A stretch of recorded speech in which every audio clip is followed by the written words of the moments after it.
Авиакомпания Монтенегро Airlines заканчивает посадку пассажиров на рейс номер 600. Ассалому алейкум мардуми билетхар, шумадем ба канали авиабилет. Дӯстони азиз, авиакасаи хмона кушодагӣ ҳастем ки билетҳоро бо нархи арзон шумо метавонед ки дастрасӣ кинед. Рақамҳо дар рӯи навор ҳаста, WhatsApp дорем. Марамат кинед, муроҷиат кинед. Нархи авиабилетҳо дар моҳи октябр аз 12500 то 18500 аст.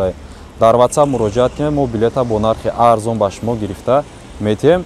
Дӯстони азиз, агар видеонавор ба шумо маъқул шуда бошад, ба ёру рафиқотон падилица кинед, то ин ки ҳама бинанд ва фикрҳои худтонам дар зери видеонавор метавонед ки баён кинед. Саломату сарбаланд бошед то видеоҳои оянда.